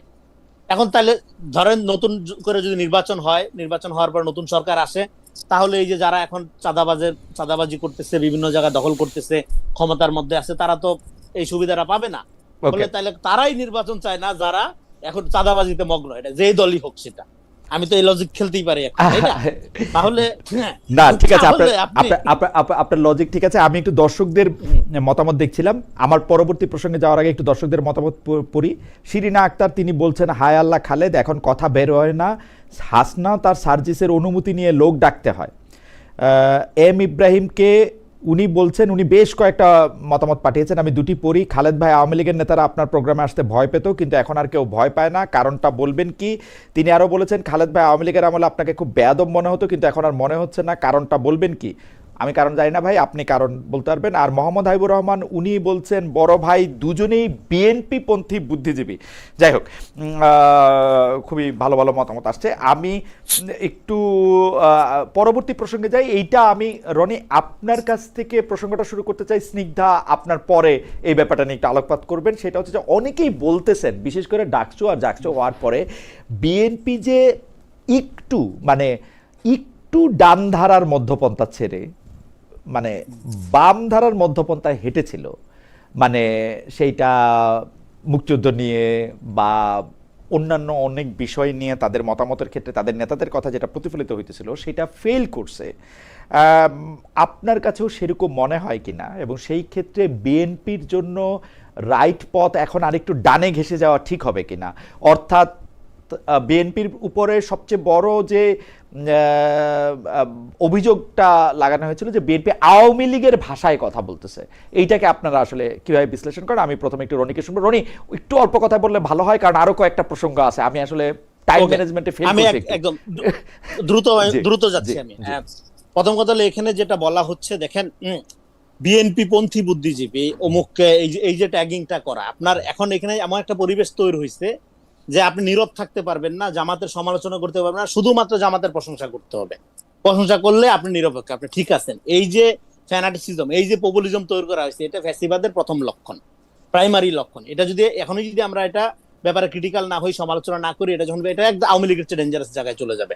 আপনি ডেফিনেটলি আপনার সমালোচনা সহ্য করতে হবে। জামাতের সবকিছু ভালো এটা মনে করার কোনো কারণ নাই, আবার সবকিছু খারাপ এটাও বলা যাবে না। তো আপনাকে এই টলারেন্সে, দেখেন, ডেমোক্রেসি সেকেন্ড, টলারেন্সি ফার্স্ট, এটা আপনাকে অর্জন করতে হবে। এটা একটা। আরেকটা হলো, আপনি তখন যেটা বলতেছিলেন খালেদ ভাই, মানে দেখেন, মানে বাংলাদেশের জন্য এটা খুবই দুর্ভাগ্যের ব্যাপার যে আমরা পলিটিক্যালি এমন একটা জায়গায় আছি, সেখানে সবাই যার যার দলীয় স্বার্থটাকে আগে মাথায় রেখে তারপরে আমরা রাজনীতিটা সেট করি। এখন বাংলাদেশে যেটা হলো, একটা জাতীয় স্বার্থের রাজনীতি করতে হবে। এখানে দলীয় স্বার্থের রাজনীতি করে আপনি সুবিধা করতে পারবেন না। আপনি এখনই যদি মনে করেন যে আপনি ক্ষমতাকে ছলে বলে কৌশলে ঘুরাই ফেলবেন, হ্যাঁ, এবং যেখানে আমি যেটা বলতেছি, এখানে ফ্যাসিবাদের একটা কাঠামো অটুট রয়ে গেছে, এই জন্য আমি এটা বলতেছি লেট ফ্যাসিজমের মধ্যে আমরা আছি, ফ্যাসিজম উইদাউট শেখ হাসিনা। ফলে এই কাঠামোটাকে ব্যবহার করে ডানপন্থা বামপন্থা সমাজকে ডিভাইড করে এখানে একটা মধ্যপন্থী ডেমোক্রেটিক ধারাকে আন্ডারমাইন করা, এটা দুই তরফ থেকে করা হচ্ছে। এটা বামদের দিক থেকে করা হচ্ছে একভাবে, ডান দিক থেকে করা হচ্ছে। তো এই জন্য বিএনপি ডানো না বামও না, বিএনপি মধ্যপন্থী। এই জন্য বিএনপিকে ভ্যালু বেসড হইতো। বিএনপি কি? বিএনপিকে আমি বলি সব দলের পার্টি। এখানে ডানপন্থী আছে, বামপন্থী আছে, মধ্যপন্থী আছে, সাধু আছে, চোর আছে, বাটপার আছে, হ্যাঁ, সাদাবাজ আছে, আপনার গৃহিণী আছে, সবাই আছে। এই যে আমার মনে হয় এই জায়গাটা আপনি একটু থামাই, যে বিএনপি সব দলের পার্টি। আমরা একটু ডক্টর স্নিগ্ধার কথা শুনি, একজন দর্শকের মতামত আমরা একটু বলে রাখি। সৌরভ ওনার নাম, উনি বলছেন যে বিএনপি পন্থী ডাকলে অফেন্ডেড কেন হচ্ছেন, বায়াস হবেন, আর মানুষ ফাইন্ড আউট করলে ট্যাগিং বলবেন।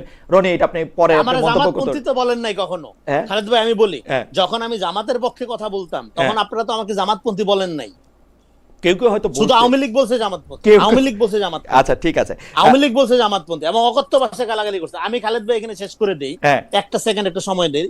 সেটা হলো, ফলে এখানে যেটা হচ্ছে, এই যে পন্থার মধ্য দিয়ে বিভাজন বা ডানপন্থা বামপন্থা, এবং হ্যাঁ, এখানে বাংলাদেশে বামপন্থার রাজনীতি নিয়ে এর আগের শোতে আমরা আলোচনা করছি। এটার কোনো মেরিট এখন আর বাংলাদেশে এক্সিস্ট করে না। কিন্তু এখানে ডানপন্থা বইলে কিছু নেই। আমি আপনাকে স্পষ্টভাবে বলি, এখানে আছে একটা ফ্যানাটিসিজম, যে ফ্যানাটিসিজমটা একটা পপুলিজমের হাইপের মধ্য দিয়ে একটা আল্টা ফ্যাসিজম হিসেবে, আল্টা ফ্যাসিস্ট হিসেবে সমাজে হাজির হওয়ার চেষ্টা করছে, এবং তাদের সমালোচনা করলেই আপনার চরিত্র হনন করার চেষ্টা করছে। এবং এখানে আমি বলি, বিএনপি জামাতের ক্ষেত্রে রাজনীতিটা আপনাকে পরিষ্কার করে বলে দিই, জামাতকে আমি কোনো ন্যাশনাল পলিটিক্যাল পার্টি মনে করি না। জামাতকে আমি মনে করি মোর সোশিও পলিটিক্যাল পার্টি। এবং এখানে ন্যাশনাল পলিটিক্যাল পার্টি হলো ওই যে সব দলের দল, যেখানে সমাজে যেটা প্রভাব আছে জাতীয় স্বার্থের রাজনীতির ক্ষেত্রে জামাত এখনো অনেক পিছায় আছে, এটা মাইনা নিতে হবে। ফলে আমাদের বিএনপি পন্থী ট্যাগ দিলে আমার কোনো সমস্যা নাই। কিন্তু মুশকিল হইলো বিএনপির লোকজন তো আমার বিএনপি পন্থী মনে করতেছে না, আপনারা মনে করলে তো উপকার হচ্ছে না আমার, এটা তো বিএনপির মনে করতে হবে, বিএনপির মনে করতে দেন। আমি একটু ডক্টর সিংদার কাছে যেতে চাই। ডক্টর সিংদা, একটা তো প্রসঙ্গ আছেই যে মানে বিএনপি মধ্যপন্থা থেকে বাম দিকে না যায়, এখন আবার ডান দিকে যাবে কিনা। আরেকটা মন্তব্য, খুবই স্ট্রং মন্তব্য, তবে রনি এটা অনেকদিন ধরে করে আসছেন যে এখানে আসলে ডানপন্থা বলে কোনো কথা না, একটা ফ্যানাটিজম আছে, একটা টেগিং আছে, এক ধরনের মানে আক্রমণাত্মক একটা জায়গা বেছে নিয়ে নিজেদের অস্তিত্ব ঘোষণা করার একটা প্রবণতা আছে, যেটা আসলে রাজনীতি উনি বলতে চান না। উনি এটাকে, আপনার মন্তব্য একটু আমি শুনতে চাই, যে এটাকে উনি রাজনীতি না বললে বরং মোটামুটি এক ধরনের অ্যাক্টিভিজম বা রাজনীতি, অ্যাক্টিভিজম তো এক ধরনের রাজনীতি। উনি কি বলেছেন আপনি শুনেছেন ডক্টর স্নিগ্ধা? আমি আপনার কাছে শুনতে চাই। জি না, দেখেন তাহলে আমার কথা হচ্ছে কি, আমি বারবার বলছি ঠিক এই মুহূর্তে বাংলাদেশে একটা কালচারাল কনফ্লিক্ট হচ্ছে। আমি খুব স্ট্রংলি কথাটা বলবো যে এখানে আপনার যেখানে আমার বক্তব্য ছিল যে আপনি আসলে কিভাবে রাষ্ট্রকে দেখতে চান, কিভাবে দেখতে মানে কিভাবে আপনি ভবিষ্যৎ বাংলাদেশ দেখতে চান, কাদের কাছে আপনি নেতৃত্ব দিতে চান, এই জায়গাটাতে না আপনি হয় ডান দিক নয় বাম দিক, সেটা আপনি যেমন ভাবেই বলেন না কেন, বাস্তবতাটা কিন্তু এই জায়গায়। তো সেই জায়গাটা থেকে বিএনপির ব্যাপারটা কিন্তু এরকম না। আর বিএনপি কে ডিফাইন করার কোনো ইচ্ছা আমার নাই। আমি আজকে একটি শোতে ভীষণ তাকে সমালোচনা করে এসেছি। আমার যে বক্তব্যটা হচ্ছে, বিএনপি কি আসলে কি বুঝতে পারছে যে তার কাছে এখন এমন অবস্থা, এমন অনেক মানুষ আছে যার হাতে, যার সামনে আর কোনো অপশন নাই। সে পার্সনটা হয়তো বা কোনোভাবে বিএনপি পন্থী না, কিন্তু সে চান না যে কোনো একটি এক্সট্রিমিস্ট দক্ষিণ পন্থার হাতে দেশটি চলে যাক। তখন সে বাধ্য হচ্ছে যে বিএনপির কাছে যেতে। এই যে আমি বলছি আপনাকে যে একটা কালচারাল কনফ্লিক্ট। আচ্ছা ডক্টর সিংদা, আপনি এই প্রশ্নটা কিভাবে ডিল করেন যখন আপনি বলেন যে আপনি চান না যে, বা কেউ চাচ্ছে না যে দলটা, আমি কেউ চাচ্ছে না বলছেন, অনেক মানুষ আছে। আচ্ছা, অনেক মানুষ চাচ্ছে না, কিন্তু আমরা কিন্তু এক ধরনের এক্সট্রিমিস্টের কাছে ক্ষমতাটা চলে যেতে দেখেছি অনেক দিন ধরে। তখন একটা অভিযোগ ওঠে যে তখন আপনারা এরকম ভাবে বলেছেন কিনা যে আসলে আমরা চাচ্ছি না, বা অনেকে চাচ্ছে না এক্সট্রিমিস্টের কাছে এটা চলে যাক। অবশ্যই বলেছি, এবং এই বলার কিন্তু অজস্র ডিজিটাল ফুটপ্রিন্টও আছে। বলেছে, সবাই বলেছে, ব্যাপারটা না, যারই ক্ষমতা হয়েছে সে বলেছে, এবং বলেছে বলেই তো এই জিনিসটা এসেছে। তো বারংবার যখনই আপনি একটা এক পেশে চলে যান, সেটার যে একটা সংকট, এই বোঝাবুঝির জায়গাটা দুঃখজনক যে 24-এর পরেও মানুষ কিন্তু বুঝতে চাচ্ছে না। আর সবচেয়ে বড় ব্যাপার খালেদ ভাই, এটা আমাকে বলতেই হবে, আমরা এই মুহূর্তে একটা পোস্ট ট্রুথ রিয়েলিটিতে বসবাস করি, যেখানে আমি কোনোভাবেই সত্য এবং মিথ্যার মধ্যে কোনটি সত্য কোনটি মিথ্যা, আমার পাশের মানুষটির তিনি যদি বিশেষ করে কোনো পলিটিশিয়ান হন, তিনি যে কি বলেন, আসলে কোন দল করেন, এমনকি এবং কিসে যে আস্থা রাখেন, তার উপরে আস্থা রাখার সুযোগটাও কিন্তু এই মুহূর্তে বাংলাদেশের মানুষের অনেকের ক্ষেত্রেই নাই। এই যে একটা শূন্যতা, এই শূন্যতাটা কিন্তু খুব ভয়াবহ। এই জায়গাটা থেকে মুক্তি পাওয়ার একটা পথ হচ্ছে যে আমি আপাত দৃষ্টিতে, দেখেন, ভীষণ রকমের অজানা একটা জায়গাতে আমি আবার পড়বো কিনা। ধরেন এখানে আসলে এই মুহূর্তে জামাতকে সমর্থন করার কোনো লোক নেই, কিন্তু আমি এই কথাটা বলতে চাই। ধরেন আমি একজন নারী, আমি বলতে চাই, আমার অস্তিত্ব নিয়ে বলতে চাই, আমি এটা আরটিভির রাউন্ড টেবিলেও বলেছিলাম যে আমি জানি না যে কালকে জামাতে ইসলাম বাংলাদেশ যদি ক্ষমতায় আসে, তিনি যে শরিয়া কায়েম করবেন কি করবেন না, একটা দ্বিধান্বিত বাস্তবতায় আমি আছি। আমি জানি না যে আমি এইভাবে আপনার সামনে বসে এই শোতে অংশগ্রহণ করতে পারবো কিনা। আমি তো আমার কিন্তু ডক্টর সিংদা, আপনার কাছে মনে হয় না এই প্রশ্নের উত্তর তো জামায়াতে ইসলামী একরকম ভাবে আপনাকে দিচ্ছে?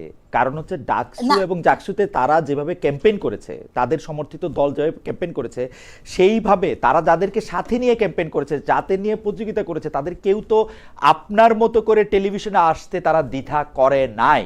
এবং তারা কিন্তু আমার সাথে ইন্টারভিউতে অ্যাডভোকেট শিশির মনির স্পষ্ট বলেছেন যে তারা সময়ের সাথে নিজেদের বদলে নেওয়াটার বাস্তবতা তারা দেখতে চান। মানে এই ক্ষেত্রে তারা কোনো একটা জায়গা এরকম করে ধরে রাখেন নাই যে ওইটাই হইতে হবে, বা আপনাকে হুম, হুম।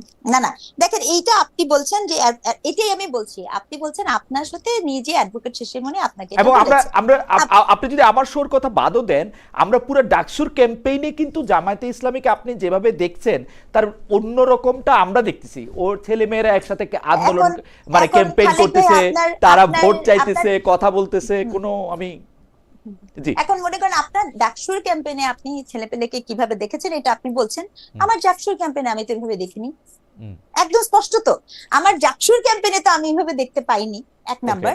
আর দ্বিতীয় যেটা খুব গুরুত্বপূর্ণ, আমি কিন্তু এটাও আবার শুনছি, এটাও আবার একই এট দ্য সেম টাইম, আমি তো একটা হ্যাঁ আর উত্তর চাচ্ছি, কিন্তু এট দ্য সেম টাইম আপনি যখন আবার একটা বিশাল বড় একটা নিয়ে আসছেন, শরিয়ার কথা বলছেন, সেটা তো যতটুকু আমরা বুঝি শরিয়া তো সেটা বলে না, এবং সেটা নিয়ে একটা দ্বিধান্বিত সত্য তৈরি হয়। এটা যেমন আমার অস্তিত্বের সাথে সম্পর্কিত, আমি তো এটার উত্তরটা জানতে চাবো, এটা তো নাগরিক হিসেবে আমার অধিকার, তাই না? হুম, হুম। এক নাম্বার, এটা একদম আমারই অধিকার। আচ্ছা, আবার আপনি তখন বিএনপির কথা বলেন, আমি একদম শূন্যতার কথা বলছি। বিএনপি তার নিজের, আমি এগেন এখানেও নারী হিসেবে বলবো, বিএনপি তার নিজের নারী নেতৃত্বে সমানে স্লাট শেমিং হচ্ছে, সাইবার বুলিং হচ্ছে, অ্যাটাক হচ্ছে, তাকেই সে নিরাপত্তা দিতে পারে না, সে আমার মতো নাগরিককে কি নিরাপত্তা দিবে? ওই দলের কাছে আমি কি যাব? আমি তাকে বাস্তবতা বলছি, মানে আমি একজন নাগরিক, আমি ধরেন এখন না, একটু হেল্প চাই, হেল্প সিক না করি, ঠিক আসলে তো বুলিং এর ক্ষেত্রে নিরাপত্তাটা মানে আপনি মামলা করতে পারবেন আর কি ডিজিটাল লাইন, আর আপনি নিরাপত্তা কেমনে না, দিবেন? শুধু আর শুধু আপনি বুলিং আপনি এর যদি ব্যাপারটা বুলিং না। এর ব্যাপারটা আপনি বলেন, আপনি নারী হিসাবে বেশি মানে আমি ওই শব্দটা বলতে চাই না, কিন্তু অনেক ক্ষেত্রে নারীরা বেশি ভালনারেবল, সেই জন্য তাদেরকে বেশিভাবে এগুলি করা সম্ভব। কিন্তু যদি আপনি রনিকেও জানতে চান, রনি একজন নারী নন, কিন্তু রনিকেও কিন্তু অনেক বুলিং এর শিকার হইতে হচ্ছে প্রতিনিয়তই। মানে কোনো কিছুই কিন্তু আপনি বুলিং না হওয়ার জন্য আপনাকে গ্যারান্টি দেয় না। আপনি কথা বললে আমি সামনে আসলেই আপনি কারো না কারো বুলিং আমি এর শিকার হবেন। আপনার এই বক্তব্যটাকে আমি অবশ্যই গ্রহণ করছি, কিন্তু আমি এর সাথে খুবই গুরুত্বপূর্ণ ভাবে জেন্ডার সেন্সিটিভিটি বলে একটা ওকে, কথা আছে, ঠিক আছে, কিন্তু সেটাকে যুক্ত করতে কিন্তু চাই। আমার মনে হয় যে আপনি মানে খুবই গুরুত্বপূর্ণ একটা প্রসঙ্গ এনেছেন। আমি একটু জনাব রনির কাছে আমি যেতে চাই। জনাব রনি, আমি অন্য একটা প্রসঙ্গে যেতে চাইছিলাম, কিন্তু এখানে একটু আপনার মতামত শোনা দরকার। আমরা ডাকসুতে যেভাবে আসলে ইসলামী ছাত্র শিবিরের নেতৃত্বাধীন দলটাকে বা সংঘটাকে ক্যাম্পেইন করতে দেখেছি, বক্তব্য প্রচার করতে দেখেছি, তাদের যেভাবে কথা বলতে দেখেছি, এটা আসলে জামায়াতে ইসলামী বা ইসলামী ছাত্র শিবিরের রেগুলার ক্যাম্পেইন না। মানে তারা একই সঙ্গে অন্য ধর্মের লোকদের নিয়ে, মেয়েদের নিয়ে তারা ক্যাম্পেইন করেছেন, কথা বলেছেন, একসাথে হেঁটেছেন, হেসেছেন, যেটা আসলে আমরা আগে কখনো দেখিনি। আপনি কি মনে করেন যে এটা একটা পরিবর্তন, না ডাকসুর জন্য কাস্টমাইজড একটা জায়গা? এটা যদি আপনি একটু এটা বলতেন। এটা এটার জন্য আমি কমপক্ষে 5,000 গালি খাইছি। আমি বলছিলাম এখানে শিবিরের রাজনীতিটা জিতে নাই, হুম, জিতছে তার ট্যাকটিস। হুম, তো এটার মধ্যে আমি একটা পার্থক্য করেছিলাম রাজনীতি এবং ট্যাকটিসের মধ্যে। হুম, হ্যাঁ, হুম, তো আপনি যেটা বললেন, এইখানে হলো একটা হলো জামাত ইসলাম তো একটা ইসলামিজমের রাজনীতি করে, হুম, সেই ইসলামিজমের রাজনীতি থেকে জামাতি এই শিবির খানিকটা বের হয়ে আসা পোস্ট ইসলামিজমের রাজনীতির দিকে যাচ্ছে, হুম, যেখানে আপনি তারা ইসলাম থেকে সরবে না, মানে আবার এন্টি ইসলামী পজিশন নিবে না, কিন্তু মোর সেকুলারাইজড ওয়েতে নিজেদের রিপ্রেজেন্ট করবে। তো এই ধারাটা নতুন না, এটা আপনার ধরেন 90-এর দশক থেকে, হ্যাঁ, আসিফ বায়াত বলেন, তারপরে অলিভার রয় বলেন, অনেক থিওরিশিয়ানরা এটা থিওরাইজ করছে, পোস্ট ইসলামিজমের এই প্রবণতাটা হ্যাঁ আছে। কিন্তু এইটা এন্ড অফ দ্য ডে এইটা খুব একটা ওয়ার্ক করে না, কারণ হইলো আপনার পলিটিক্যাল ডকট্রিন, যেটা আপনার মূল যে ইডিওলজিক্যাল অবস্থানটা, সেইটা ছাড়া আপনি কিন্তু সব সময় ট্যাকটিক্স দিয়ে উইন করতে পারবেন না। আরেকটা হলো জামাতের ব্যাপারে আমাদের এখানে একটা, এটাকে বলবো আমি যে এক ধরনের এলিট প্যানিক আছে। এর এত প্যানিক হওয়ার কিছু নাই। জামাত আমাদের এখানে ধরেন মানে প্যানিক হওয়ার কিছু নাই, কারণ হলো এইটা আমাদের সমাজের পরিবারের অনেক মানে আওয়ামী লীগ যেরকম অংশ, বিএনপি যেরকম অংশ, একই রকম অংশ। কিন্তু ইডিওলজিক্যাল পলিটিক্স কে ডিল করার ক্ষেত্রে আমাদের সমাজ যদি আমরা একটা সহনশীলতার ডিসকার্সিভ চর্চা চালু করতে পারি, তাহলে এই প্যানিকটা খানিকটা কমে যাবে। হুম, তখন পাবলিককে আপনি বেছে নেওয়ার সুযোগ দিবেন যে এই মতাদর্শটা এই কারণে খারাপ, আমি এই কারণে ভালো মনে করি, অন্যটা এই কারণে খারাপ, এই কারণে ভালো মনে করি। এরকম একটা যখন ওপেন জ্ঞান চর্চার বা সাংস্কৃতিক বলয়ের মধ্যে আপনি রাখতে পারবেন সোসাইটিকে, তখন কিন্তু এই জিনিসগুলো অতটা থ্রেডিং হয় না। আপনি ধরেন পাকিস্তানে জামাত ইসলামের অবস্থা কি, যেখানে তার জন্ম, সেটা কিন্তু খুব একটা ধরেন Okay. প্যানিকের ব্যাপার না তার জন্য। হ্যাঁ, আ- তো ফলে আমি একটা- বলতেছি একটা প্রশ্ন, আমার একটা প্রশ্ন, যেমন মনে করেন আমি একটা এটা মানে আমি ক্যাজুয়ালি জিজ্ঞেস করছি যে জামাতে ইসলাম এই যে যোগ্যতা আন্দোলন হলো, এখানে একটা আন্দোলন ছিল না যে প্রাথমিক শিক্ষা প্রতিষ্ঠানে আপনার সঙ্গীতের শিক্ষক নিয়োগ দেওয়া হবে, মানে তার যুক্ততা হওয়ার অর্থটা কি? তার মানে কি আমি কি এটা জানতে পারি না? তার মানে কি আমরা রাতের বাচ্চারা গান বাজনা বন্ধ করে দিব? Yes or no? আমার মনে হয় যে হোয়াট ইজ দ্য পজিশন? আমার মনে হয় যে কোনো সুযোগ মানে নাই। এটা আমি থেকে- আপনাকে বলি, ধরেন সমাজে যে গান বাজনা করতে চায় তার জন্য যেরকম স্পেস থাকবে, না, সে না, এটা তো যেরকম আপনি রিলিজিয়ন বলছেন রেজাল্ট রনি, জি। কিন্তু উনারা যে আন্দোলনটা করছেন সেটা তো সেখানে তো বলছে যে ওটা বন্ধ করে আপনার প্রাথমিক শিক্ষা ইসেতে দিতে আমার- হবে, আমার- আমার ধর্মীয় মনে হয় শিক্ষা যে দিতে হবে। সেটাই আমার মনে তো হয় যে আমরা সেটাই একদম তো শেষ ইডিওলজিক্যাল রাজনীতির সমস্যা। Ideological- রাষ্ট্র তো কখনো হ্যাঁ। রাষ্ট্র তো কখনোই করছে, সেটা করছে তো, করতে সবাই পারবে তো না। করছে। নো এটা এটা- করতে পারবে না। এটা কিন্তু আমাদের এখানে যেটা প্রবলেম হচ্ছে সেটা হলো যে আমরা গানটাকে যেরকম গুরুত্ব দিচ্ছি তার রিলিজিয়াস চর্চাটাকে সেরকম গুরুত্ব দিচ্ছি না। অবশ্যই অবশ্যই না, এটা সত্য না, So, religious এ দুই চর্চাকে না, গুরুত্ব আমি দিচ্ছি না। এখনকার কথা বলছি না, বলতেছি বিগত আমাদের এখানে সরকার মডেল বিগত মসজিদ সময়। তৈরি করে আচ্ছা, গিয়েছিল না? আমি একটু ব্যাপারটা মডেল বলি। মসজিদ তৈরি করে আমি একটু ভুল ব্যাপারটা ধারণা করছে। বলি। আবার জঙ্গি বলে আমি একটু পিটাইছে ব্যাপারটা তো। বলি। জামাত শিবির মারা জায়েজ হয়ে গেছিল না, এটা কালচার হয়ে গেছিল না না আমি এগুলো তো আমি আমি ছিল। একটু ব্যাপারটা বলি যে আমার মনে আছে যে আমি 2020 সালে, এটাও এখনো গুগল করলে পাওয়া যায়, যে আমাকে আলাদা করে কলাম লিখতে হয়েছিল ডয়েচে ভেলেতে, সম্ভবত কুয়েটে কোন একটা ঘটনার প্রেক্ষিতে, যে আমি বলছিলাম যে দাড়ি টুপি টিপ সবগুলি একসাথে চলুক, বাংলাদেশে কোনো কিছু বন্ধ হইতে পারবে না, এই ছিল হচ্ছে কলামের ভাষ্য। কিন্তু সেই সময় এরকম একটা ব্যাপার যে দাড়ি টুপি হিজাব নেকাব এগুলি দেখলেই অনেকে বেশি করতো। আবার এখন যেটা হয়েছে, আমি আপনার পড়ে শোনাই, মানে আমার তো অনেকগুলি মতামত আসে, আমি শেষ মতামত হিসেবে এটা একটু পড়ে শোনাই। ওনার নাম হচ্ছে হোসেন সাব্বির।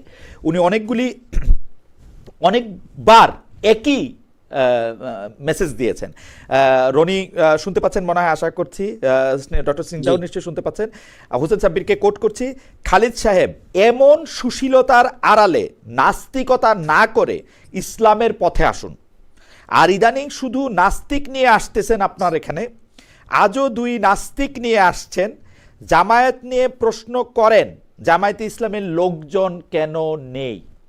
মানে আপনি মানে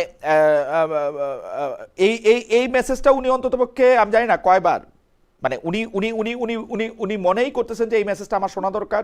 উনি মনে করতেছেন যে আমি নাস্তিক এবং আমাকে ইসলামের পথের ওনাকে আসতে হবে। আপনাদেরকেও তাই মনে করতেছেন এবং মনে করতেছেন জানি আমি শুধু তাই করতেছি।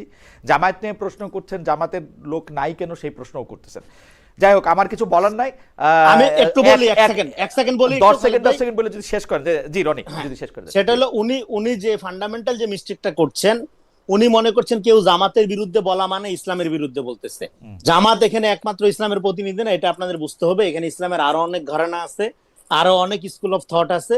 ফলে আরেকটা হলো কোনো মুসলমানকে যে আপনি তার সম্পর্কে পরিপূর্ণ না জেনে আপনি যদি এবং সেই রকম অথরিটি না হন, কাফের বললে আপনি নিজেই কাফের হয়ে যান। না রনি, এটা আমি ইসলামের মধ্যে রনি কোনো আমি রকম একটু যোগ করি। রনি আমি একটু যোগ করি, কেউ যদি নিজেকে অমুসলমান বা আল্লাহ বিশ্বাস করে না বলে, যতক্ষণ পর্যন্ত সে নিজে না বলবে, এই পৃথিবীতে কারো এই অধিকার নাই তারা এটা বলার। আমি বারবার বলি আপনাদের জন্য, যে বলবে সে নিজে এটা হয়ে যায়। যে ধর্মগ্রন্থটা দেয়া হয়েছে এটা আবার একটু পড়েন, পড়া দেখেন যে এটা একদম স্পষ্ট আছে কিন্তু, ঠিক আছে? যাই হোক, ডক্টর, কিন্তু এই রকম বক্তব্য দেওয়া তো চলতিছে। আমরা অনেকগুলি বিষয় নিয়ে আলোচনা করলাম। ডক্টর রেজাউল করিম স্নিগ্ধা, জনাব রেজাউল করিম রনি, আপনাদের অনেক ধন্যবাদ। আজকে বাংলাদেশ পাকিস্তানের সঙ্গে খুব গুরুত্বপূর্ণ একটি ম্যাচ খেলতেছে T20, আমাদের অনেক দর্শক সেই ম্যাচ দেখতেছেন। তার মধ্যেও যে সব দর্শক আমাদের সাথে এই মোটামুটিভাবে একটা তাত্ত্বিক ধরনের আলোচনা যারা ছিলেন, তাদের সবাইকে ধন্যবাদ দিতে চাই। আপনাদের দুজনকেও অনেক ধন্যবাদ দিতে চাই। এবং আমরা একটু আমন্ত্রণ জানাতে চাই যে আমরা আসলে আজকে জনাব অ্যাটর্নি জেনারেল জনাব আসাদুজ্জামানকেও কিছুক্ষণ পরে আমরা ইন্টারভিউ করবো। আপনারা নিশ্চয়ই আমাদের সঙ্গে থাকবেন এবং আপনাদের দুজনকে আমরা মানে আলাদা করে অনেক ধন্যবাদ, শুভেচ্ছা এবং শুভকামনা দিয়ে শেষ করতে চাই আজকের অনুষ্ঠান।